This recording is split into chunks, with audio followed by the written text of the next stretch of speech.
actually show and prove that?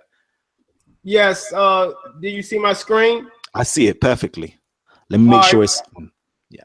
Well, with the comparative linguistic method, I will go deep step for step. The next show, we see Egyptian and Dinka correspondence here. So when you're doing a comparative method, you must choose a basic word list. From there, you compare potential cognates or words that's similar to Egyptian, and from there, what you would do is you would generally examine the potential cognates, and you would find a correspondence. Correspondence is what connects a language genetically to another language.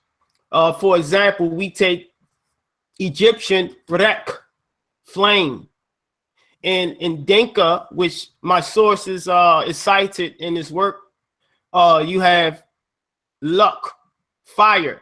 So every time in Egyptian you see an aura, in Dinka it is a L, and it is known for R and L to interchange throughout world languages.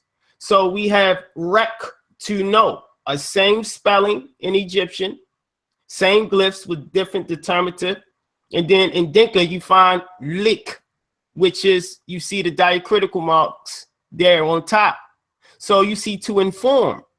You see double onset correspondences, meaning two auras in Egyptian, two mouth glyphs for nursing. And in Dinka, you see double correspondence of L there, meaning to nurse or nurse. You see Murdet in Egyptian, which is the R now is in the middle. I already showed you the beginning, a double onset correspondent. Then I showed you a middle correspondent where the aura, Egyptian aura, is found in the middle of the word. So that means mulberry tree. Now, if we go to Dinka, the correspondence is L from the R corresponding is still found in the middle in Dinka. And we have millet, which means shrub or berries. Myrrh, Egyptian, you see it's at the final, it's a final onset R in as land. And then in Dinka, you see mel, which is final L for soil. So we see these correspondences here. Now we can go elsewhere. We have hundreds of correspondences in the Netjer, and these are just samples in my work. So we find effect for father in Egyptian, F and a P corresponds in Dinka. So anytime in Egyptian you see a F, in Dinka you will find a P. So effect father in Egyptian, in Dinka is a peth, shaman. A shaman is considered a father-like type figure in Dinka. Not only is he a father type figure, a father in Egyptian is based on rank as well. It's not just, dealing with family. So it's the rank of it. And you see the semantic meaning there. So you have fika, to grasp, in Dinka, peck, to seize. You see fit, to hack at in Egyptian, and piat, to hammer in Dinka. Fit, a kind of plant in Egyptian, and pith, grass in Dinka. Fit, now water in Egyptian, and port, pools in Dinka. And we see clearly here that as language change through space and time, the semantic meanings may change, but it still holds a linguistic relation to each other. You see in Egyptian, fed for now water is interesting, and in Dinka is port for pools, is still dealing with water.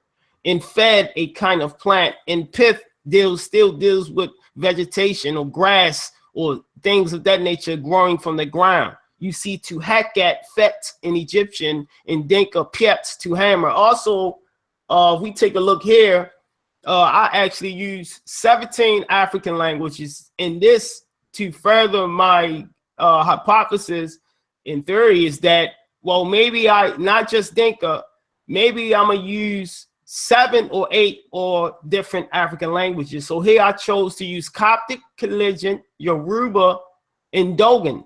Remember, the key point here is historical context. What historical context do I have for these African languages? One, the first historical context is that Collision is an Nilo-Saharan language in which linguistically, in linguistic sources, Nilo-Saharan was derived out of the Sudan.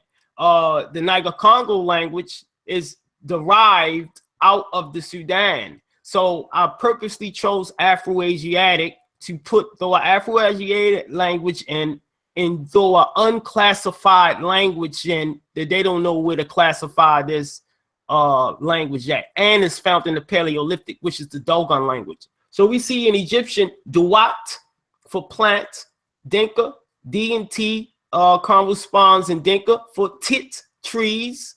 In Collision, Tut, hedge. In Coptic, Jutst mean tree. In Yoruba, which is a vowel sound before it, is Ododo, flower. In Dogon, it's Dua, tree, which seems to be the D has dropped, which in case it happens in linguistics. You have Dim, to cut in Egyptian, Dinka, Tim, to cut in Collision, Tim, cut in Coptic, Kend, Ho in Yoruba, Idun, axe, in Dama, Ho, which we see a reduplication of the M there. So in each case, the semantic meaning has something dealing with to cut, either cutting with a hoe, axe, or just to mean to cut in itself. So we find these correspondences all throughout African languages exactly. Who? My brother. I have to stop you there, because boy, if I could drop bombs right now, I'd be just boom, bombs everywhere, boom, boom, bombs. This is crazy.